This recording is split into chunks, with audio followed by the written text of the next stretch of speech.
Pickle, hit the area sign. It's time for Monday Morning Fallout. Monday Morning Fallout, of course, when we overreact to the football weekend. And what a weekend to overreact to. Lots to get to. We'll start with my 3 big thoughts. Thought number 1, districts decided, ? It's always very difficult right now as we exit week 7 and enter week 8. We are simultaneously at a point where we've played a lot of games, right? A lot of these teams have played 6 games, 7. Some of them played 7 games, right? We've had a lot of games, a lot of data points. And it's easy for us to sit here and say, oh, well, that district's done and dusted. We figured out who's winning that district, right? Those things, we've already done it. There's no need to I don't want to say there's no need to play any further, but we certainly have figured out who is going to win the district. I think an example of that would be what Stephenville did to La Vega, where I think that there is going to be this notion to be like, okay, well, Stephenville's going to win that district. And to be clear, what they did on Friday night was awfully impressive. Yeah. I mean, they pummeled La Vega and are certainly the front runners of District 5 4A Division 1. Certainly. Like, undisputed. They've still got games ahead. Still got to play Brownwood. Still got to play Midlothian Heritage. They got big games ahead. So I would hold off on that, right? I think that when Tascosa beat Amarillo, it'll be an idea of like, oh, well, that district's decided. And maybe the top of that district is decided. But spots 2 through 4 still a lot of maneuvering to do, right? I think Mart beating Chilton is another example. Mart put a hurting on Chilton. And we had questions about, not questions, but we were wondering what would happen when Mart played a team kind of in their weight class, and this is what happened. They beat him by 50. And so now you may be looking at that and be like, well, that district's decided. I would say the number 1 spot is likely decided, yes. Right, but the playoff impact happens in spots 2 through 4. Everything else is going to be moving, right? There's going to be a lot of that.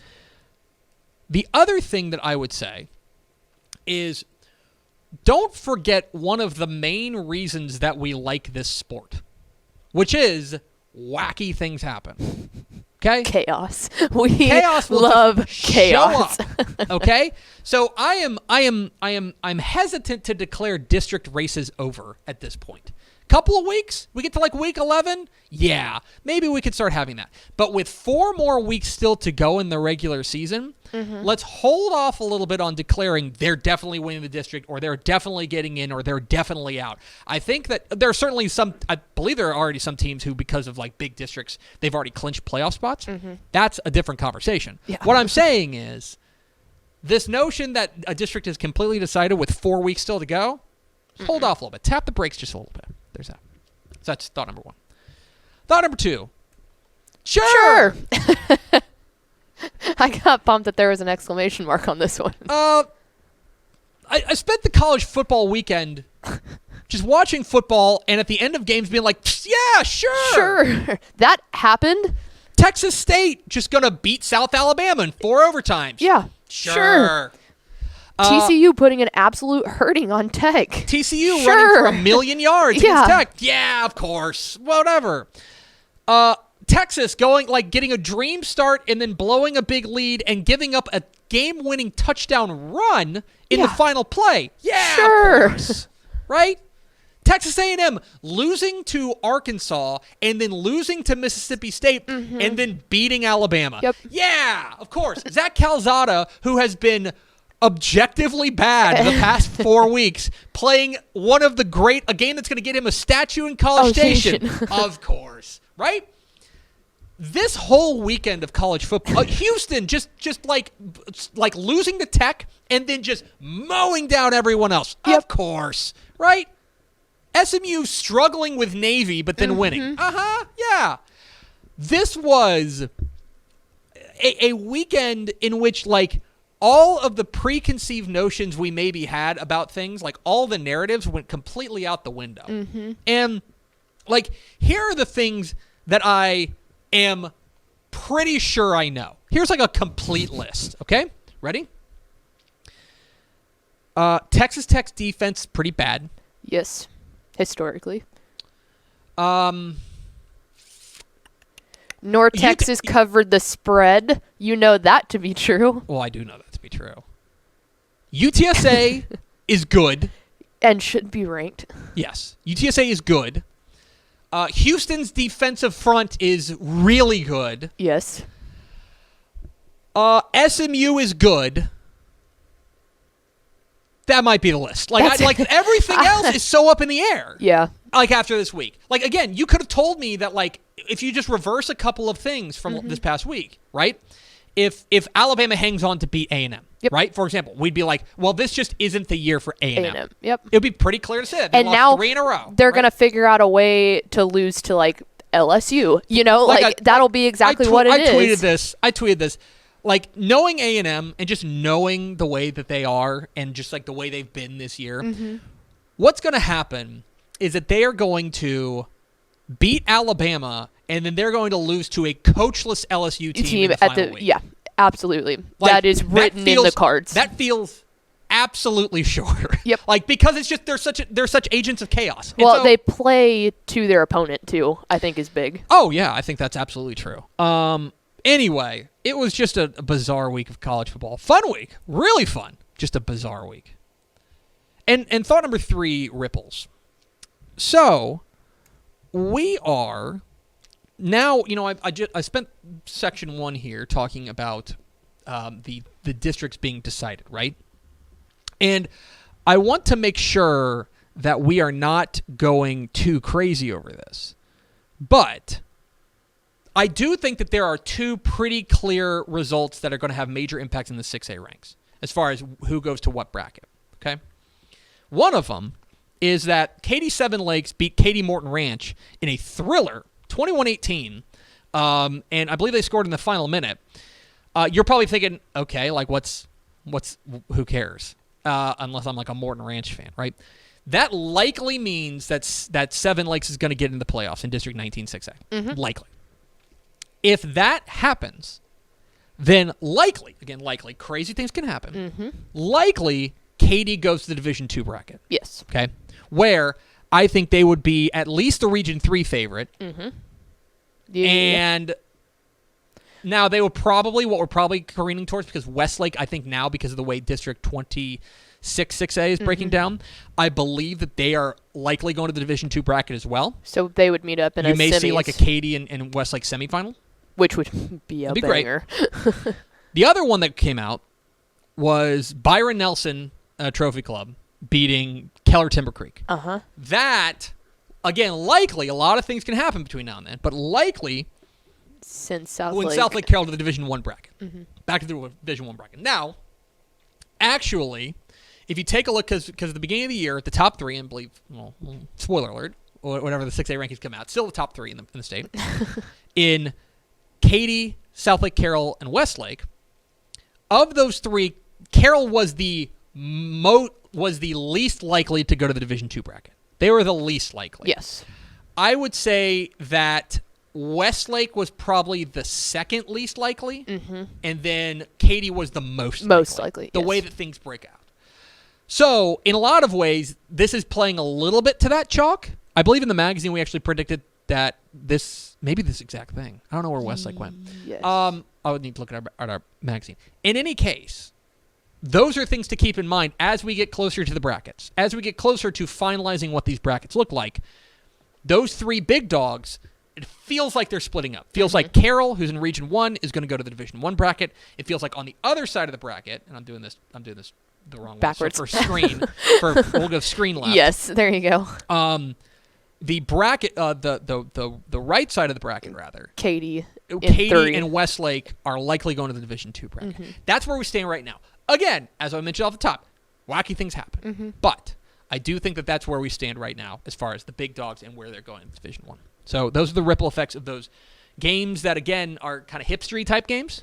That's kind of where we stand there. So 3 big thoughts. 3 helmet stickers. A helmet sticker to Forney athlete Josh Stevens. Forney played an absolute crazy game against Crandall. It was wild. I believe 3 overtimes. Yes. Steph finally got to see the 2-point conversion back and forth. Josh Stevens goes 13 tackles, 4 pass breakups, an interception, a rushing touchdown, and the game-winning 2-point conversion pass. as Forney. And he was in the Fox studios, or the Bally studio, rather.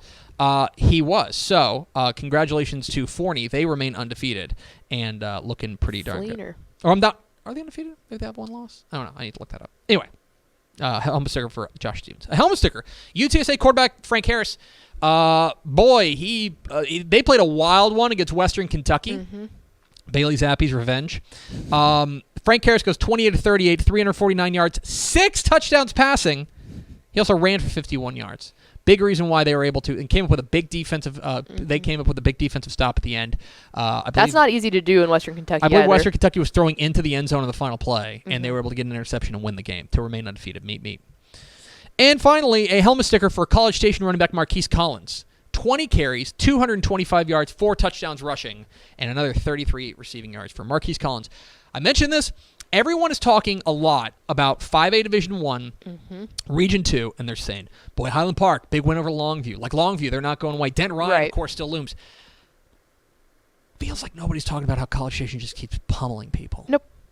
Something to remember. Anyway, helmet sticker for Marquise Collins. 3 teams to watch. Alamo Heights. They beat Floresville in a different kind of matchup as they remain unbeaten. Keep an eye on the Mules. Really high on what they've got going. Looking very good. Mentioned them earlier, but Houston, when they lost to Texas Tech in the opener, we kind of thought here, like, uh-oh, is this the end for Dana Holgerson? Well, they're 5-1 now. They sacked Michael Pratt 8 times for Tulane. They were fantastic. Clayton Toon has pretty clearly figured it out. They found something running game in Alton McCaskill. And yeah, look, they're going to be, depending on what you think of SMU, and they play SMU in, I guess that's 3 weeks, that's going to be their toughest test, left. Mm-hmm. The rest, 11-1 is very much in reach here. Yeah. Which seems crazy considering how down we were against them. Now, look, I think the schedule gets tougher, right? But it doesn't get all that much tougher because they've got East Carolina, SMU. That's obviously the game of the year, right? For the AAC. South Florida, they're better in South Florida. Temple, it's all on the road in Philadelphia. It's a little weird, but yeah. Memphis, who's down. Memphis is down. Yep. And then Connecticut. And Connecticut, UConn's like the worst team in the country. Literally. So 11-1 after what looked like it could just be the end of the road for Dana Holgerson. I was going to say, we were talking about him being on the hot seat if they didn't do something this year. And now they're like the hottest team in the state. One of the hottest teams in the state. Yeah. And finally, Texas City. Texas City beats Nederland 14-2 in a matchup of undefeateds. A game that we were really intrigued by because we wanted to see proof of concept from Texas City. I would say we got it. The defense was absolutely spectacular in this game. Very excited to see Texas City at undefeated. The Stingerees are rolling right now under Coach Leland Surovic. 3 to see. Looking forward to Week 8. Windthorst-Munster is the game of the week at any level. I don't think there's really any question. I think this is by far the best game in the state this week.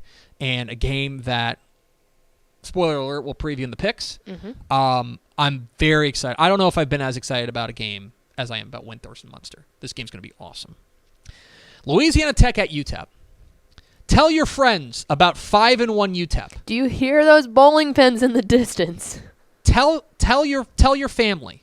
Call them and say, have you heard the good news about UTEP? Yep. UTEP's 5-1. About them Miners. UTEP's 5-1, and yes, they're playing Louisiana Tech, and yes, Louisiana Tech's the favorite. This game's at the Sun Bowl, at night. Mm-hmm. I'm just saying. Do it. They can become bowl eligible. They can become, I believe, the 3rd team in Texas to become bowl eligible. Think about that. Also, too, legitimately, if they win this game, they're being put up in the upper echelon of Conference USA West. Oh, there's no doubt about that. This would be massive. Oh, my gosh. Massive game for Dana Dimel and UTEP. An opportunity to become bowl eligible. So and cool. Finally, Allen and Denton Geyer. It's kind of the game we've been waiting for. Excited to see this one. Excited to see if Allen's defense has stomach for the fight. I think that's the big question here. Is can the defense show up and get big stops against Jackson Arnold and company? Going to be a lot of fun, Allen and Denton Geyer. Those are 3 to see. That's Monday Morning Fallout.